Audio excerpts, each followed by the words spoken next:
இலக்கிய நேயர்களுக்கு வணக்கம். நம்ம இலக்கிய சீரியல்ல இன்னைக்கு என்ன சுவாரஸ்யமா பார்க்க போறோம்னா, இந்த எஸ்எஸ்கேயோட சூழ்ச்சினால நம்ம ரேவதி அம்மா சிக்கக்கூடாதுன்னு நினைக்கிறவங்க, மறக்காம இந்த ஒரு வீடியோக்கு லைக் பண்ணுங்க.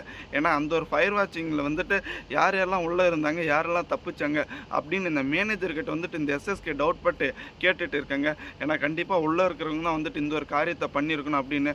ஆனால் உள்ளே இருந்தது நம்ம ரேவதி தான் அப்படின்ற உண்மை இந்த எஸ்எஸ்கேவுக்கும் தெரியாது, அதே சமயம் இந்த மேனேஜருக்கும் தெரியாது.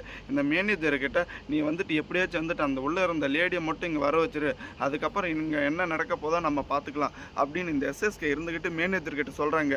நம்ம ரேவதியும் வந்துட்டு வீட்டில் இலக்கியம் அவங்களும் இந்த விநாயகர் சதுர்த்தியை முன்னிட்டு சமையல் எல்லாம் பண்ணிட்டு இருக்கிற தருணத்தில் எதிர்பார்க்காத சந்தர்ப்ப சூழ்நிலையில் இந்த மேனேஜர் இருந்துக்கிட்டு நம்ம ரேவதிக்கு ஃபோன் பண்ணுறாங்க.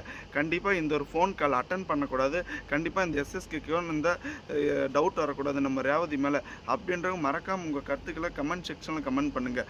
ஏன்னா இந்த ரேவதி மட்டும் போயிட்டாலானவா கண்டிப்பாக வந்துட்டு வரப்போகிற எபிசோடில் அடுத்தபடியாக வந்துட்டு இந்த ஒரு காரியம் இங்கே வந்துட்டு இந்த ஒரு ஆஃபீஸில் தடங்களாக வந்துட்டு இருக்கிறது எல்லாத்துக்கும் நீ தான் காரணம், இங்கே இருந்து எல்லாத்தையுமே வந்துட்டு நீ தான் வெளியில் ஷேர் பண்ணியிருக்கு, இந்த கௌதமுக்கு இல்லை கேட்கும் அப்படின்னு நம்ம ரேவதி மேலே டவுட் வந்துடுங்க.